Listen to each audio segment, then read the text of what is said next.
Welcome to a quick guided tour of my home studio in Tokyo, Japan. As you know, space is what you pay the most for in this city, so starting with the entrance, every available square inch of extra space is packed with equipment.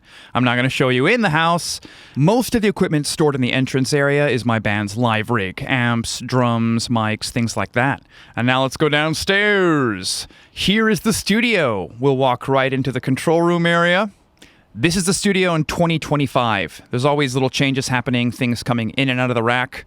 Let's put the chair where it's supposed to go and take a look at the rack. On the very bottom is a interface feeding ADAT to the Apollo, then a West Audio B76 distressor AMEC channel in a box, then a Neve channel underneath a DBX 160X. On the racks is a play area with a synth and drum machine, more preamps from API, Chandler, and Focusrite, an SSL bus compressor, the patch bay, the monitor station, and the Apollo interface. On the desk is a Mac Studio M4. Monitor speakers are Neumann KH120As and Genelec BPM 8050s. I believe these are called. Here's the guitar rack. Over here we have more guitars. You gotta have all the different types. And of course some amp heads. Got a couple over here, and in the storage area got a few more combo amps and cabinets, synthesizer, microphones, and a bunch of assorted percussion instruments and drum parts in these two buckets, some stands. And my favorite feature of the studio is this full-length window, which allows sunlight to come into the basement. It's essential for me and my cactus.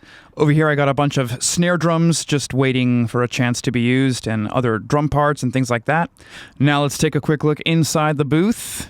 And here we are. Most of the work I do here is vocal recording, but of course we're set up for anything I want. Drums, guitars, basses.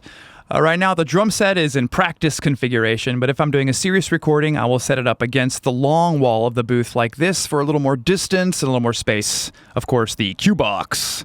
Hidden in the corner, the cable box. This is actually a prefabricated soundproof room that I had installed to just fit my space. And back to the control area. The software I use the most is Logic, Waves Ultimate, Complete Ultimate, Omnisphere, UAD, and a bunch of assorted plugins. Now mics. I've had some of these since I was 18 years old. As you can see, it's a pretty good collection, but I'm going to keep on adding to that for sure. There's a 4x10 bass cabinet in storage, as well as a Lego Stratocaster. Hehe. And that's the end of my home studio tour. Thanks for watching. I hope maybe you got a couple cool ideas about how you can set up your home studio, or you just feel inspired to go make some music, because we all know it's not about the gear, it's about how you use it.